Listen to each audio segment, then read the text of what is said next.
Healing and start living. This is a video I want to shoot in today, and I think today's a perfect day to talk about this subject. I've not been on a YouTube in about a year, and it's time to come back, but in a new light. I've taken some time away from hanging out with you and chatting with you and sharing some insights, and I've come to a lot of realizations, and I want to share them with you. And I want to start sharing a little bit more vulnerably, a little bit more raw, and come to my edges. Something that I think is important right now in content is a lot of people are trying to make themselves more than what they are. And on my journey, I'm trying to actually make myself less. So let me try to be as vulnerable, as raw as possible. I'm going to move towards my edges. This is something that has taken me a long time to get to. You know, the content journey is an interesting one, and there's a lot of ways to do it. And this is one that I try to avoid. I didn't want to ever show my real self online. I wanted to be like everyone else that I saw out there in some way, but inside myself, it never felt right. So I'm going to share with you today my healing journey.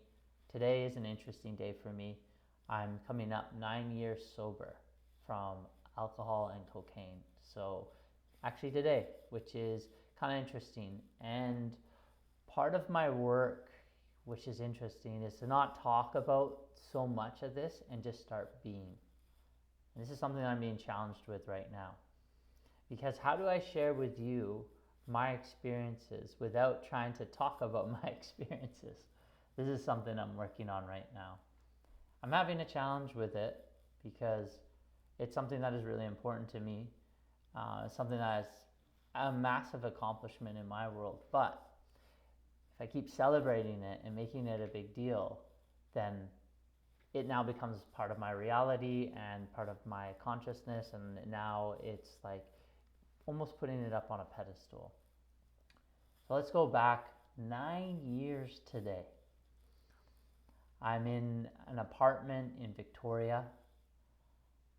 Actually, before that, I was in a basement suite in Victoria, and I woke up and I just peed myself. I peed all over my wallet. I lost my phone, and I had no idea where I was.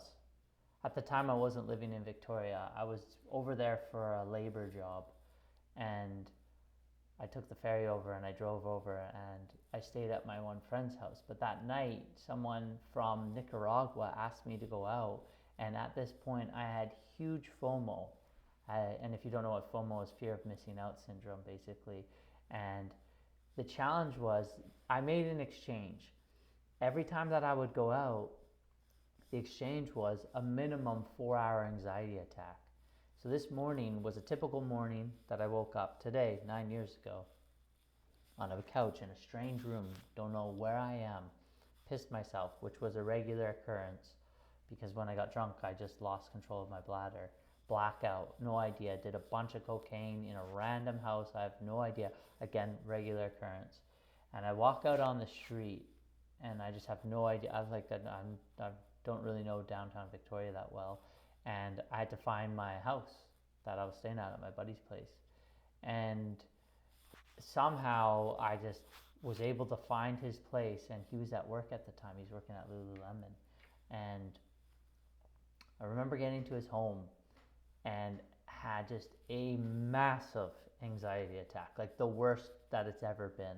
And I was like at very much the brink of, I've already had massive amounts of suicidal thoughts up until this point, and this day was like the worst of the worst. I was like, I literally was contemplating killing myself in that moment. And what's interesting now that I look back at that is that I did need to die, but not take my life. A part of myself needed to die because I wasn't healed, which we're going to get into today. But a part of myself needed to die, and that was very difficult. I didn't know it at the time, and I feel for people. Suicide, su means to take in Spanish. Take away a side of yourself. So what happens to a lot of us, myself included at that time, is that I didn't know that a part of myself needed to die. I needed to let go of a part of myself because it wasn't serving me, intoxicating myself, getting drunk, and doing all these drugs all the time. And it was getting really bad. Now, I wasn't a chronic drinker, I mean, like each day of the week, but I was a chronic partier. So I only had two gears, like 0 or 100. I had never had a balance with alcohol. Alcoholism is very prevalent in my family, and yeah, it's something that we all deal with in our family, I would say. And so at this moment, after having these anxiety attacks, having all these crazy thoughts, I had a crazy idea that I never did. Since 14 or 13 years old, I've been drinking and doing all this stuff. It's like, why don't I try getting sober? And I made a commitment to myself. I said, I'm going to give myself 2 weeks, and if nothing changes, because at that point I had an understanding, I was a weird guy, I was doing yoga on the one hand and I was a crazy party animal on the other hand, and my two worlds were separating. I was going deeper and deeper into my understanding of consciousness and myself and self-understanding and self-realization, but then at the same time I would party so hard, and I built what I now know, which is kind of cool, is I built a personal brand around a character named Muzzy. And everyone, wanted to party with Muzzy, because Muzzy didn't care about anyone or where you're from or what walk of life. As long as you wanted to party, Muzzy would hang out with you. And Muzzy would guarantee to make you laugh, and a lot of his jokes would be at the expense of himself, which is why I would punch myself as a punching bag. I want you to be aware of this. Next time you're in a room and you're around someone that's self-deprecating to try to get validation for other people, look out for that stuff, because that's what I was big time. And there's a lot of people out there that are looking for validation, but yet they're hurting deep on the inside. It's not a way to talk about yourself. You're a beautiful human being. Why talk about yourself like that? Well, to get validation. So at least what I did, and I could see, once you understand stuff within inside yourself, you can start to see things in other people. Be mindful to project, right? These are all just observations. There may not be true, but they do stem from somewhere. So I decided that moment, 9 years ago today, to get sober. And I said, if I'm not going to get sober, I'm going to kill myself. I'm not going to feel better in 2 weeks. But what I got to do is I got to wake up, got to hit the bike every day, go and eat better food, and start listening to stuff that was going to help me. And slowly I started getting a little bit better each and every single day. And the interesting thing was, at the end of the 2 weeks, I was like feeling quite a bit better. It's like, whoa, what if I just did another month, like another 2 weeks? So I just did another 2 weeks, and then I started gaining momentum. And then there's this moment in the summertime, it's around the beginning of July, so it's April 27th, around the beginning of July. So I was 2 months sober at this point. And I thought, you know what? I'm feeling so good. I'm going to go celebrate. And I bought a big thing of vodka, it's called a 40 out here in Canada. I don't know, probably 2 liter or something in America or something like this.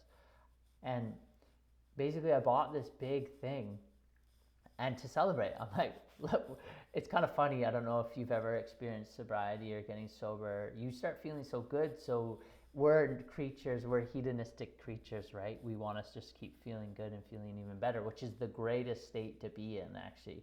Feel good now and looking to feel even better.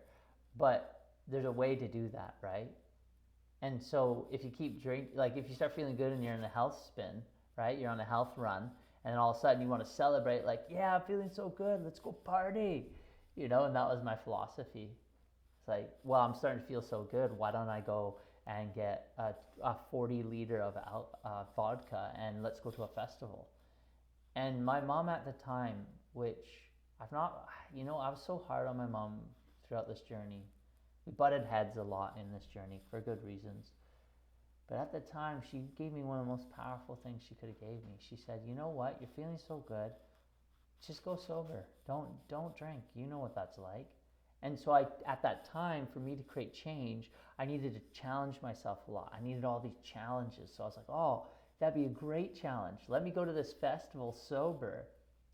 It'd be way harder than drinking. So why don't I try that? And I ended up giving the thing away to my cousin. And I ended up having the time of my life. It was so challenging, but so growing.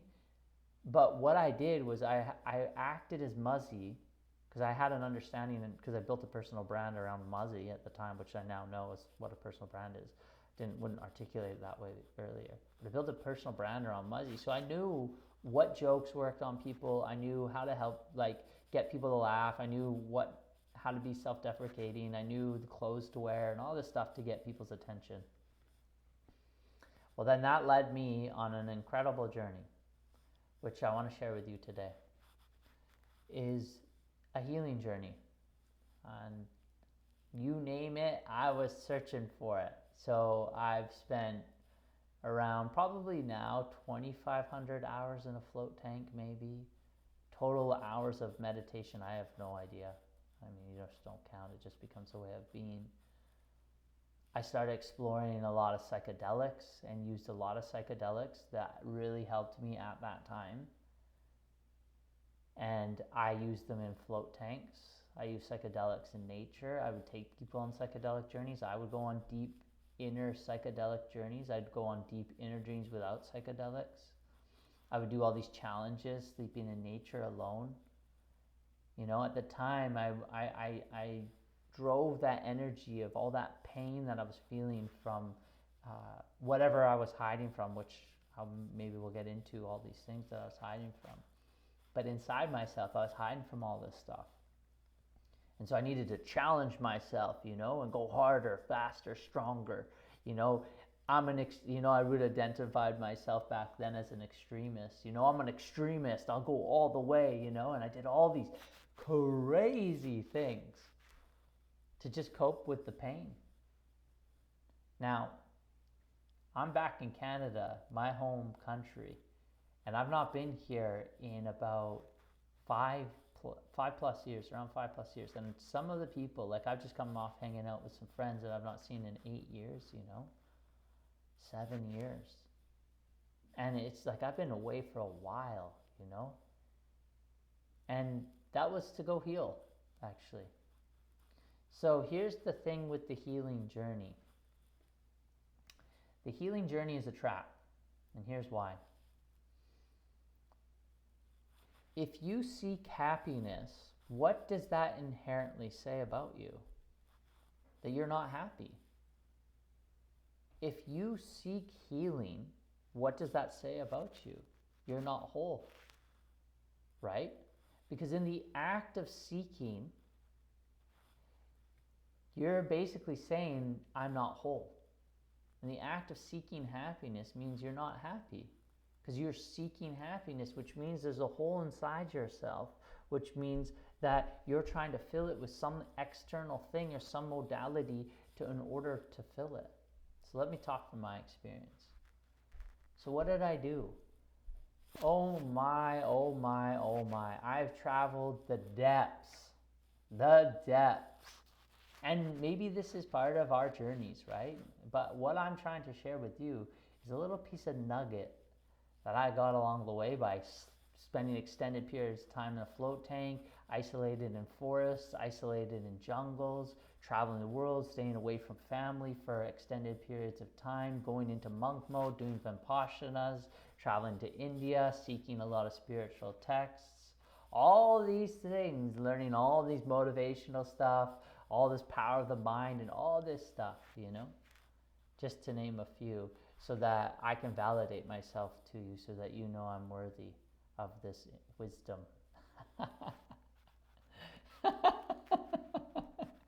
Isn't that crazy? What we do sometimes? Oh man, let all that go. This is my work right now. Just letting all that go. All that's the past anyways, but hopefully that this helps support what I'm explaining here. Basically, by going on this crazy journey, realizing that at what point I'm going to be healed, you know? And so I lived on an island called Bali in Indonesia, over in Asia, for 4 and a bit years.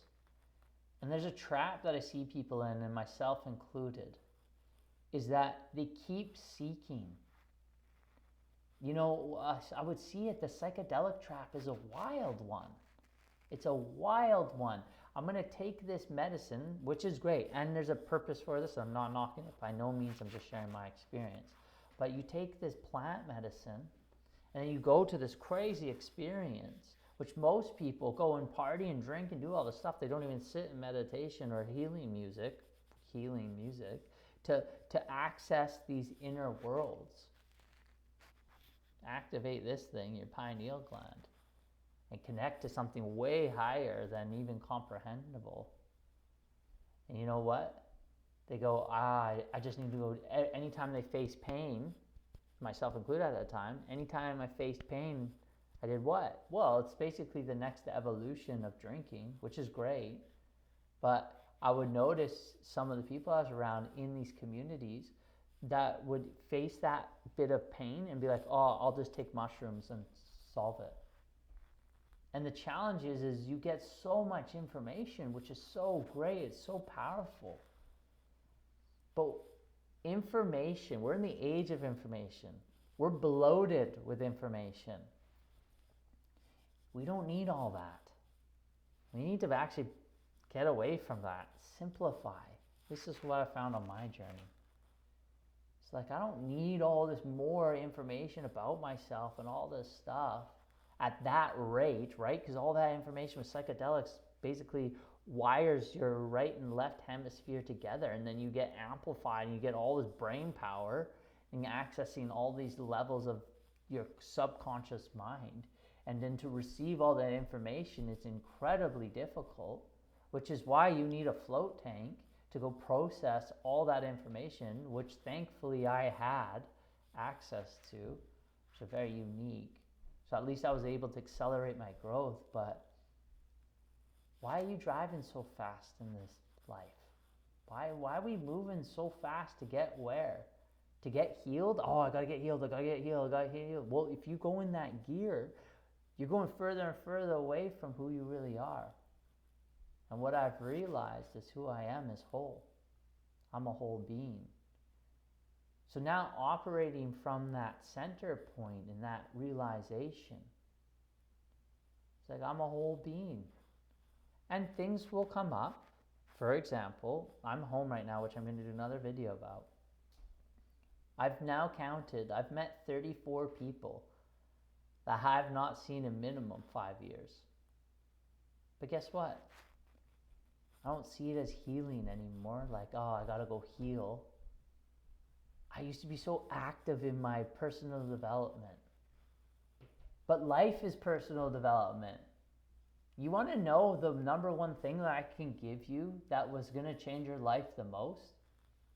Just don't take any substances. And just experience what that's like. Just that's the only thing you need to implement. There's nothing more you need to do. Just come back to your natural state. Yes, that means no alcohol. Yes, that means no weed. Yes, that means no psychedelics. Ideally, that means no caffeine. And I'm not saying you have to be a crazy person here and you have to be so extreme and all this stuff. I'm just asking you to be your natural self. And give yourself that grace to experience yourself for a duration of time. You ever think that? I want you to think about this right now. Think about this one. Think about this one. I'm weird. I'm a weirdo. But guess what? I've accepted my weirdness. And I'm not going to hide it anymore. And that's me coming sharing with you right now. Which is me leaning into my edge, which is very difficult because I don't share this part of myself before. But that's changing now. Try to experience yourself as you are. So that's that same state you were when you were a child. Instead, we stack all these things on ourselves, and then what we're truly trying to experience ourselves can't come up because we're intoxicated with alcohol, drugs, women, sex, social media, caffeine, porn, all these things. But I'm not saying you gotta take all these away. I'm not saying that. But I want you just to think about it. Why do you need that? Was it because you're not whole? Well, why aren't you allowing yourself to feel the holes? Because that's what I ended up doing. But I didn't seek it, and I don't seek it anymore. I don't seek the holes anymore. The holes just present themselves. So that's the next kind of thing I want to say. If not now, when? When are you going to allow yourself to feel whole? When are you going to allow yourself to feel this life experience from a wholesome place, from a peaceful place? And I'm not saying by any means, I am extremely getting challenged. But you know what's interesting? I almost have the most amount of chaos around me in terms of shifts happening in my life, but I'm in the eye of it, and it kind of feels peaceful, which is really strange. But I'm not surprised, because I'm not seeking healing anymore. I'm starting to live. And that's what I want for you as well. So think about it. Why do you need alcohol? Why can't you just be? Why can't you just be as you are? Why do you need to smoke weed? What is that? At a deeper level, think about it. What is that at a deeper level? Why do we need substance to exist? What is that? I don't have an exact answer for you. I'm still studying. But I think it's really curious. I'd love to hear your thoughts. So my invitation for you today is to stop healing and start living. Because if not now, when? You gonna wait 5 years from now to then you're whole? Like, at what point do we just live, you know? When does it just happen? When do we just start experiencing life? When? Well, guess what? A lot of us lose that magic. So I'm here today to share with you what I'm experiencing. And by the way, it is difficult. It is difficult to exist as I am. But why is it? Why is it so difficult? Isn't that weird? Couldn't it just be easy? And the durations of the ease are getting longer and longer and longer. There's these long periods of time. They would only happen for a slight moment before. You know, I'd only get a little taste of it, like a little eyedropper, like a little drop of it being peaceful. But guess what? I salvaged that, and I tasted that, and I wanted more of that, and I was like, you know what? And then that's what caused me on that healing journey. And then I started healing. But then what's the crazy thing is, by me trying to heal kept me from healing. Think of that paradox. So what I want for you is to feel whole today, if you can. It's a journey. And eventually, regardless, there's just always more expansion. We're an infinite being. So there's no limitations to who we are. So there's always expansion happening.